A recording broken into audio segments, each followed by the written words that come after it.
Hello everyone, this is अपेक्षा again.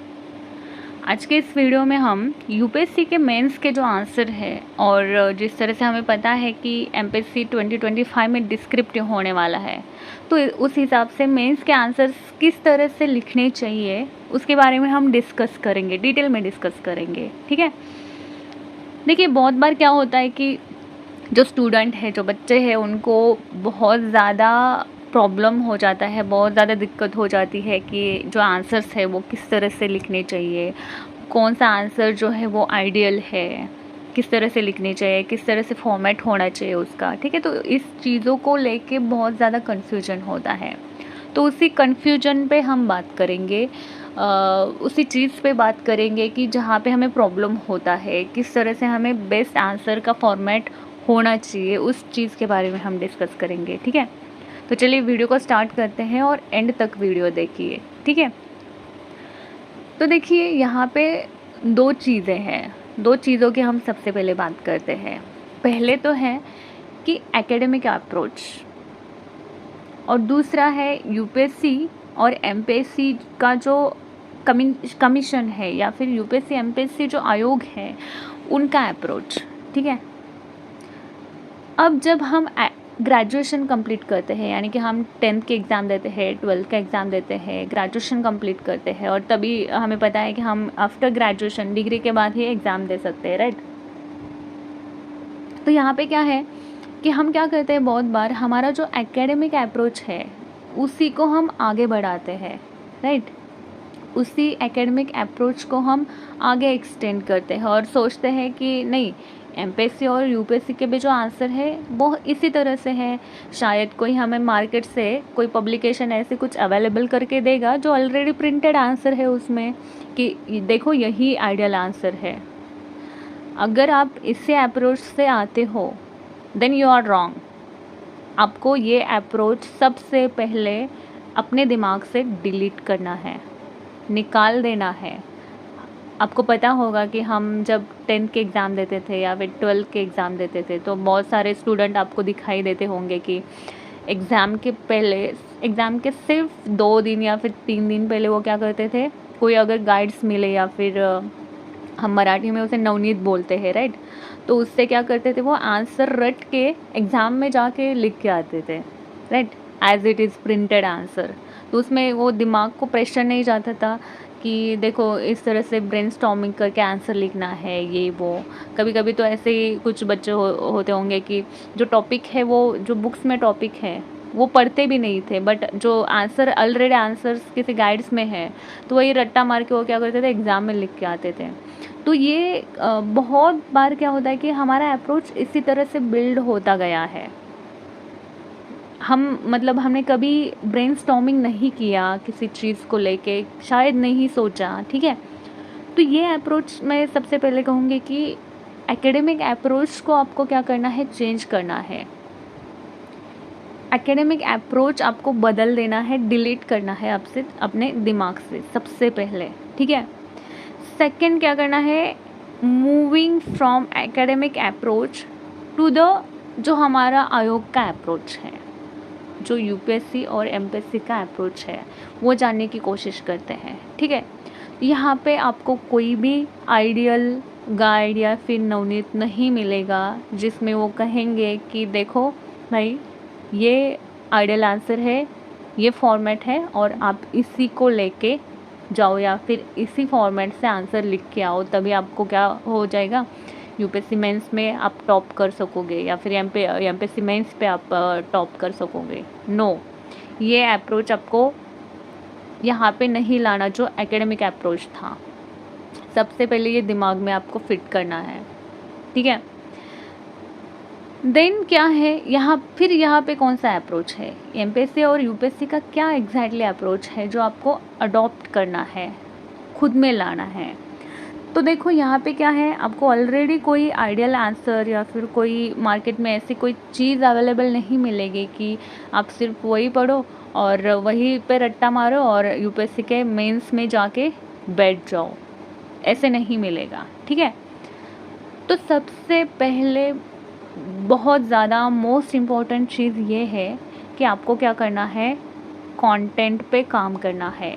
यानी कि जो भी टॉपिक है, सपोज़ करो कि एग्रीकल्चर है, तो उस पे आपको क्या करना है कि सबसे पहले आपके पास उससे रिलेटेड कंटेंट होना चाहिए। उसके लिए सबसे पहले आपको पढ़ना भी तो चाहिए, राइट? बिना पढ़े आप कंटेंट कैसे आपके पास आएगा, कैसे नोट्स आएंगे, राइट? तो अच्छे से टॉपिक पढ़ना है, वो अच्छे से अंडरस्टैंड करना है, देन उससे नोट्स निकालने हैं, प्रॉपर नोट्स निकालने हैं, ठीक है? तो देखो, अब ये कंटेंट का फंडा ऐसे है कि देखो मैं एक्सप्लेन करती हूँ आपको कि ये है पेड़, ठीक है? और एक स्टूडेंट है, उसको पेड़ के बारे में कुछ पता ही नहीं है, नथिंग, कुछ पता नहीं है, और मैं बोल रही हूँ उसको कि आप क्या करो, 150 वर्ड्स में मुझे पेड़ के बारे में कुछ एक इन्फॉर्मेशन दे दो, या फिर कुछ लिख के दे दो रैंडमली, जो भी आपको पता है। बट अगर इस स्टूडेंट को पेड़ के बारे में कुछ पता ही नहीं है, तो वो 150 वर्ड्स में एक अच्छा इंफॉर्मेटिव आंसर कैसे लिख पाएगा? नहीं लिख पाएगा। बट उसी स्टूडेंट ने क्या किया है कि अब पेड़ के बारे में अच्छे से पढ़ा है, अलग अलग रिसोर्सेस यूज़ करके अच्छे से इन्फॉर्मेशन कलेक्ट किया है। उसमें बहुत सारी ऐसी चीज़ें कि जैसे कि पेड़ क्या करता है, हमें ऑक्सीजन देता है, खुद कार्बन डाइऑक्साइड का एब्जॉर्ब करता है, एक कार्बन सिंक की तरह काम करता है, ठीक है? अगर ये सारी बहुत सारी चीज़ें उसने क्या किया है, अलग अलग सोर्सेज से करंट अफेयर का यूज़ करके इंफॉर्मेशन कलेक्ट किया है, ठीक है? तो अब क्या है, उसके पास पेड़ से रिलेटेड बहुत ज़्यादा अच्छा इंफॉर्मेशन है। अब वो क्या कर सकता है, उसी 150 वर्ड्स में जो भी पेड़ से रिलेटेड अगर क्वेश्चन पूछा जाता है, तो वो क्या कर सकेगा, अच्छे से लिख सकेगा, वो भी ऑथेंटिक, राइट? क्वालिटी उसमें होगी, राइट? बचपन का आपको याद आ रहा होगा कि हमें ऐसे लिखने के लिए देते थे, शायद आप 3rd या फिर 4th स्टैंडर्ड में होंगे, तो शायद हमें मतलब तब के दिनों में जब टीचर्स आपको ऐसे लिखने के लिए देते थे, my school, right? My school, right? तो अगर माई स्कूल ऐसे लिखने को मिले तो हम क्या लिखते थे, मेरे स्कूल में बेंचेस अच्छे हैं, मेरे स्कूल का कलर ऐसे है, ब्ला ब्ला थिंग्स, राइट? मतलब हम ऐसे बहुत सारी चीज़ें उसमें ऐड कर देते थे कि वो नहीं होनी चाहिए थी। हमारे दिमाग में सिर्फ ऐसे था कि हमने जो देखा है स्कूल को सिर्फ उतना ही, मतलब स्कूल का कलर कैसे, मतलब उसके वॉल पे कलर कौन सा दिया है, बेंचेस क्या है, ठीक है, टेबल है, इतने टेबल है, उतने टेबल है, मतलब हम सिर्फ वही इन्फॉर्मेशन डालते थे, राइट? बट ये क्या क्वालिटी आंसर है, या फिर ये क्वालिटी ऐसे है? क्या नहीं है। अब हमें समझ में आता है कि शायद हमें तब माई स्कूल उस पे आंसर या फिर उस पे ऐसे किस तरह से हमें लिखना चाहिए था, ये चीज़ें हमें अभी याद आता है, राइट? तो यूपीएससी या फिर एमपीएससी के जो आंसर्स है, उसमें भी इसी तरह का कुछ एक फंडा है। तो आपको क्या है कि सबसे पहले उस चीज़ से रिलेटेड या फिर उस टॉपिक से रिलेटेड कंटेंट होना चाहिए, एक अच्छा क्वालिटी कंटेंट होना चाहिए, ठीक है? इसलिए सबसे पहले आपको क्या करना है, उस टॉपिक को, उस सब्जेक्ट को अच्छे से पढ़ना है, अंडरस्टैंड करना है।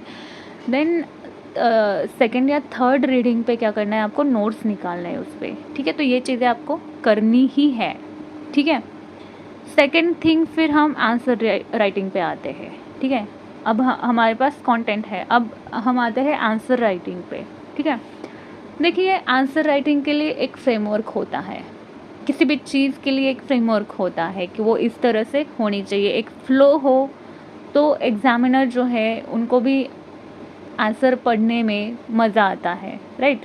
अगर उस चीज़ में फ़्लो ना हो तो क्या होता है, फिर वो भी अटक जाएंगे पढ़ते पढ़ते, राइट? तो क्या है कि हमारे पास एक अच्छा स्ट्रक्चर होना चाहिए, हमें पता होना चाहिए, ठीक है, एटलीस्ट मुझे आइडियल पता नहीं है, बट बेसिक फॉर्मेट एटलीस्ट इस तरह से तो होना चाहिए, ठीक है? अब सपोज़ करो कि एग्रीकल्चर पे क्वेश्चन पूछा है, या फिर सपोज़ करो कि क्वेश्चन पूछा है कि Sikkim is the first organic state in India, full stop. Then वो आगे पूछते हैं कि what are the ecological and economic benefit of being organic state.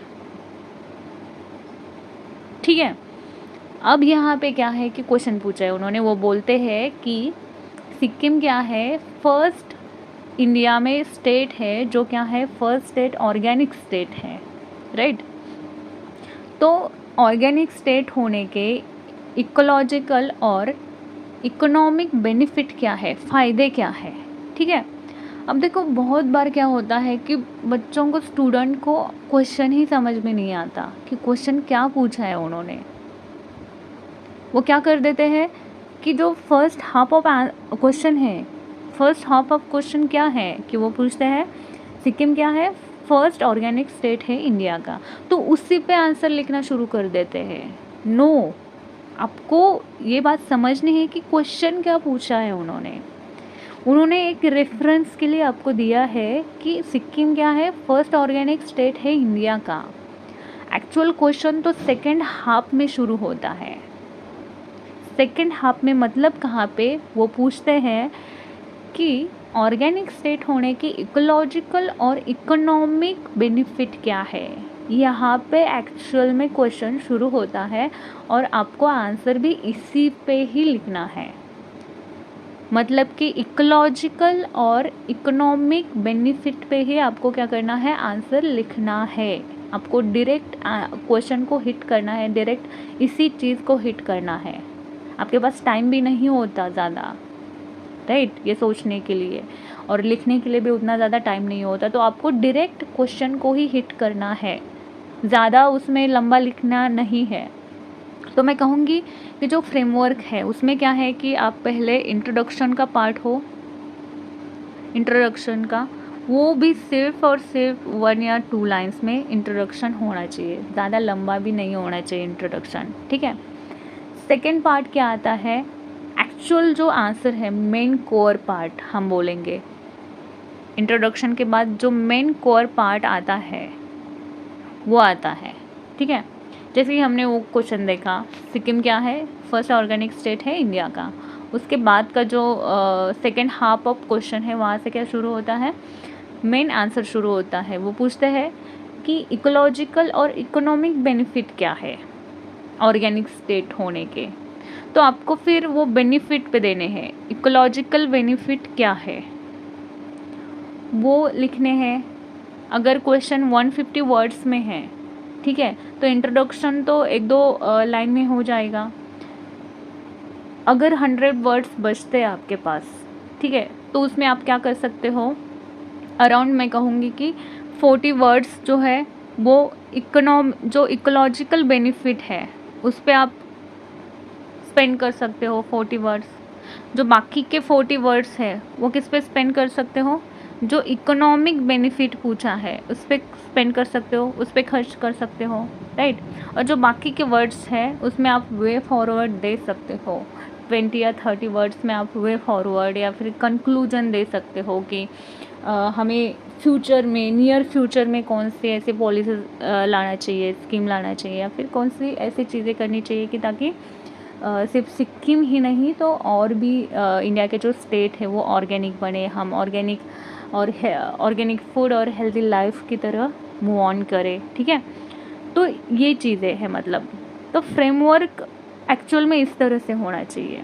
Introduction का पार्ट 1-2 वर्ड्स में होना, 1-2 लाइन में होना चाहिए। ठीक है, बाकी जो मेन कोर पार्ट है वही आपका आंसर है एक्चुअल में। ठीक है, अब इसमें दूसरी एक चीज़ आपको ध्यान में रखनी है। ठीक है, अब ये क्या है कि एनवायरनमेंट में क्वेश्चन पूछा है, एनवायरनमेंट का क्वेश्चन है, तो आपको क्या करना है कि देखो, दूसरी चीज़ मैं ये कहूँगी कि कोई भी आप आंसर लिखते हो वो वर्सटाइल वे में होना चाहिए। जैसे कि सपोज एजुकेशन पे क्वेश्चन पूछा है, कोई भी क्वेश्चन हो, तो उसमें डिफरेंट उसके एंगल्स आने चाहिए। जैसे कि उसका पॉलिटिकल एंगल आना चाहिए, उसका सोशल एंगल आना चाहिए, इकोनॉमिक एंगल आना चाहिए, या फिर इथिकल एंगल आना चाहिए। तो आपका वो जो आंसर है वो वर्सटाइल बन जाता है, राइट। अब एजुकेशन का पॉलिटिकल एंगल कैसे, सपोज़ कि जो भी एजुकेशन रिलेटेड एक्ट है, पॉलिसीज़ है, स्कीम्स है, या फिर पॉलिटिकल जो विलिंगनेस है, राइट। तो इस पे भी बहुत सारी चीज़ें डिपेंड करती हैं ना, राइट। सेकंड जो है वो मैं कहूँगी कि सोशल, अब सोशल एंगल कैसे एजुकेशन का, जैसे कि जो ड्रॉप आउट रेशो है वो बहुत ज़्यादा है एजुकेशन में। जो बच्चियाँ हैं उनका बाल विवाह किया जाता है, उनका ड्रॉप आउट रेशो ज़्यादा है as compare to male category. अब इनको एजुकेशन मेन स्ट्रीम में हम किस तरह से ला सकते हैं, ये सारी चीज़ें, ये क्या है फिर सोशल है, राइट। तो इस तरह से अब इकोनॉमिक उसका एंगल किस तरह से आ सकता है कि हमें एजुकेशन सेक्टर पे क्या करना चाहिए, जो बजट में पैसे अलॉट किए जाते हैं तो हम किस तरह से जो फंडिंग है वो बढ़ा सकते हैं, ताकि जो हमारे रूरल एरियाज़ में एजुकेशन के जो स्कूल्स हैं उनका इंफ्रास्ट्रक्चर अच्छे से बने, ठीक है। तो ये बातें। अब इथिकल किस तरह से, बहुत सारी चीज़ें ऐसे होती है कि अब एजुकेशन तो है, इसमें नैतिकता का तो बहुत बड़ा रोल है एक्चुअल में, ठीक है। तो इस तरह से आप क्या कर सकते हो कि कोई भी टॉपिक पूछा हो तो उस पर आपको क्या करना है कि हर एक एंगल से, हर एक वे से आपको क्या करना है, उस आंसर को वर्सेटाइल भी बनाना है। बट यहाँ पे एक बात आपको ध्यान में रखनी है कि अगर ये क्वेश्चन आपको अगर सोशल पार्ट या फिर सपोज करो कि क्लाइमेट चेंज से रिलेटेड कोई क्वेश्चन है, अगर ये क्वेश्चन एनवायरनमेंट में पूछा है तो आपको क्या करना है कि एनवायरनमेंट रिलेटेड पॉइंट्स आपको ज़्यादा देने हैं as compare to all of this points. मतलब कि जैसे कि मैंने कहा कि उसका पॉलिटिकल एंगल आना चाहिए, सोशल इकोनॉमिक एंगल आना चाहिए, ठीक है। बट ये भी डिपेंड करेगा कि वो क्वेश्चन कौन से जीएस के पेपर में पूछा गया है, राइट। अगर एजुकेशन से रिलेटेड क्वेश्चन जीएस 4 में यानी कि इथिक्स में पूछा गया है तो इथिकल पॉइंट उसमें ज़्यादा आने चाहिए, जो बाकी के पॉलिटिकल सोशल पॉइंट्स थे वो थोड़े बहुत कम आने चाहिए, ठीक है। अगर यही क्वेश्चन सपोज करो कि इकोनॉमिक्स में पूछा है एजुकेशन से रिलेटेड, या फिर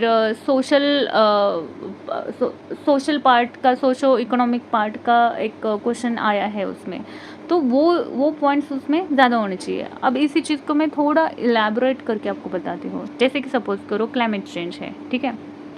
अब क्लाइमेट चेंज को लेके उन्होंने पूछा है कि इम्पैक्ट पे क्वेश्चन पूछा है। अगर वो पूछते हैं कि क्लाइमेट चेंज के इकोनॉमिक इम्पैक्ट क्या है, तो आपको क्या करना है, तो इकोनॉमिक इम्पैक्ट उसी से हमें समझ में आता है कि वो क्या है, इकोनॉमिक्स में जाता है ज़्यादा वो, ठीक है। तो आपको क्या करना है, उसको इकोनॉमिकल पॉइंट्स ज़्यादा देने हैं। बाद में आप क्या कर सकते हो, उसके पॉलिटिकल सोशल 2-4 पॉइंट्स ऐड कर सकते हो उसमें, ठीक है।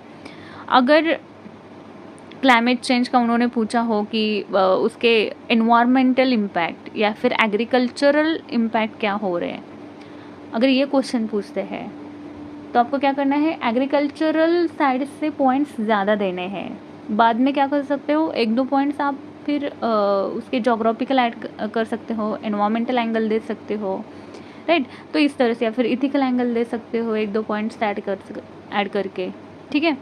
तो इस तरह से मतलब आंसर जो है आपको क्या करना है, लिखना है। इसके लिए सबसे पहले मैं कहूँगी कि आपके पास कंटेंट होना चाहिए, देन मेन स्ट्रक्चर आता है, मेन फ्रेमवर्क आता है उस आंसर का। आपको क्या करना है, जल्दी से 1-2 मिनट में क्या करना है, जो भी आपके पास कंटेंट है, जो भी आपके पास कंटेंट है उस कंटेंट मतलब दिमाग में तो रहेगा ना इन्फॉर्मेशन उससे रिलेटेड, ठीक है। तो उससे क्या करना है, फ्रेमवर्क तैयार करना है।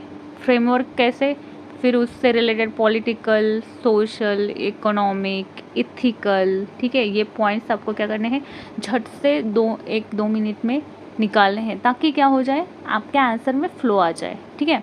और जो मेन बॉडी है आंसर का, उसमें क्या है, इंट्रोडक्शन का पार्ट आने चाहिए, वो भी 1-2 लाइन्स होने चाहिए, ज़्यादा नहीं। मेन जो actual core part of answer है वो तो मैंने आपको क्लियर किया है, वो एक्सप्लेन किया है कि वो किस तरह से आपको क्वेश्चन को हिट करना है, डायरेक्ट क्वेश्चन को हिट करना है, ज़्यादा लंबा लिखना नहीं है कुछ और, ठीक है। और जो लास्ट उसमें आता है वो क्या है, ये क्या है, कोर पार्ट ऑफ आंसर है, और लास्ट क्या आता है, कंक्लूजन आता है।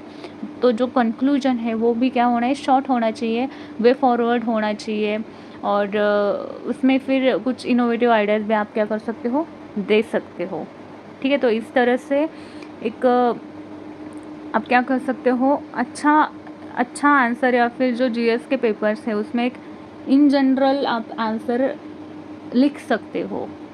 ठीक है, तो इस तरह से आप कोशिश कर सकते हो हर रोज़ एक नया क्वेश्चन लेके आंसर लिखने की, या फिर जो यूपीएससी के प्रीवियस ईयर क्वेश्चन हैं वो भी लिख के आप क्या कर सकते हो, उससे प्रैक्टिस कर सकते हो। और देखो, आंसर राइटिंग का चीज़ ऐसे कि मतलब वो एक दिन में नहीं होगा। सबसे पहले तो वो फोबिया आपको दिमाग से निकालना है कि क्या मैं लिख पाऊँगी या नहीं, क्या मैं लिख पाऊँगा या नहीं, मुझसे अच्छा आंसर लिखा जाएगा या नहीं। तो ये जो फोबिया हमारे अंदर होता है, एक थोड़ा सा एंग्शियस माइंडसेट हमारा होता है कि क्या मुझसे ठीक होगा या नहीं। तो ये सबसे पहले आपको दिमाग से निकालना है। आपको पेन और पेपर लेके बैठना है, जो भी आपने पढ़ा है उस टॉपिक पे क्या करना है, जस्ट से आपको क्या करना है, एक लिखना है, दैट्स इट। आपके दिमाग में जो है वो क्या करना है, पेपर पे उतारना है आपको। इस बेसिक चीज़ से आप स्टार्ट कर सकते हो। इमेजिन करो कि फॉर एग्जांपल आपने आज किसी टॉपिक पे पढ़ा हो। इमेजिन करो कि आपने सपोज़ करो एयर पोल्यूशन पे पढ़ा है आज, ठीक है। अगर आपने एयर पोल्यूशन पे पढ़ा है आज, तो क्या करो, एक पेन और पेपर लेके बैठो और एक जस्ट स्टार्ट राइटिंग। जो भी आपको याद आ रहा है एयर पोल्यूशन से रिलेटेड, वो क्या करो, स्टार्ट करो सिर्फ लिखने को। तो पहले ये चीज़, इससे क्या होगा, आपके दिमाग में जो एक न्यूनगंड है, या फिर हमारे दिमाग में सेल्फ डाउट है कि क्या मैं लिख पाऊँगी या नहीं, तो वो सबसे पहले निकल जाएगा। धीरे धीरे आपको एक कॉन्फिडेंस आ जाएगा कि नहीं, मैं लिख सकता हूँ, मैं अच्छा लिख सकता हूँ। तो ये सबसे पहले बेसिक स्टेप है, वो क्या करना है, आपको फॉलो करना है। बाद में आप क्या करो, कंटेंट अच्छे से बना के, नोट्स बना के उसको रिवाइज करो, and then start writing answer. फिर क्या करो, आप यूपीएससी के आंसर्स लिखने के लिए ले लो। आप डायरेक्टली यूपीएससी के आंसर लिखने के लिए मत लो, ठीक है। तो ये डायरेक्टली मत करो आप, क्योंकि हर एक का बैकग्राउंड, एजुकेशन बैकग्राउंड अलग है, हर एक के पास जो कंटेंट है या फिर जो इन्फॉर्मेशन है वो अलग अलग है, ठीक है। तो बहुत जन तो ऐसे ही होंगे कि उन्होंने कभी भी बहुत सालों से लिखा भी नहीं हो, शायद हाथ में पेन भी नहीं ना लिया हो, ठीक है। तो ऐसी सिचुएशन में आपको बेसिक से ही स्टार्ट करना है, आपको बेसिक से ही शुरुआत करनी है। जस्ट स्टार्ट राइटिंग, कुछ भी लिखो, बट लिखो, उससे कॉन्फिडेंस बिल्डअप हो जाएगा कि नहीं, मैं लिख सकता हूँ। और उसके बाद फिर आप क्या करो, और जो बुक्स है, सोर्सेस पढ़ो, कंटेंट कलेक्ट करो, उससे रिलेटेड रिवाइज करो, एंड फिर यूपीएससी हो या फिर एमपीएससी के जो आंसर्स है वो लिखने के लिए शुरू करो। और उसका प्रैक्टिस आपको हर रोज़ करना है, एटलीस्ट 2 आवर्स का प्रैक्टिस आपको आंसर राइटिंग लिखने का करना ही है। तभी आप क्या कर सकोगे, स्पीड अप कर सकोगे खुद को। आपको पता है कि जो मेंस के आंसर है वो लिखने के लिए बहुत ज़्यादा कम टाइम होता है आपके पास, तो वो सब चीज़ें जो है वो प्रैक्टिस से ही आएंगी। हम बोलते हैं ना कि प्रैक्टिस मेक्स परफेक्ट मैन, तो वैसे ही है। आंसर राइटिंग सिर्फ 1 या 2 दिन में होने वाली चीज़ नहीं है। बहुत बार ऐसे होता है कि बहुत सारे स्टूडेंट का प्रीलिम्स तो निकल जाता है, बट मेंस में वो अटक जाते हैं। क्यों? क्योंकि इन चीज़ों को, ये चीज़ें सारी मेहनत पे, एफर्ट्स पे, प्रैक्टिस पे ही डिपेंड है। इसमें आपके एक्चुअल एफर्ट्स चाहिए होते हैं। अगर आप नहीं एफर्ट्स लेंगे तो नहीं होगा। तो इसलिए आपको प्रैक्टिस अभी से करना है। शुरुआत से ही आंसर लिखने के लिए आपको प्रैक्टिस करना ही है। फिर कोई फ़ायदा नहीं कि आपका प्री निकल गया है बट आप मेंस क्वालिफाई नहीं कर पा रहे, उसका फ़ायदा ही नहीं है फिर, ठीक है। तो ये सारी चीज़ें आप ध्यान में रखें। अगर कोई डाउट्स हो आपको तो आप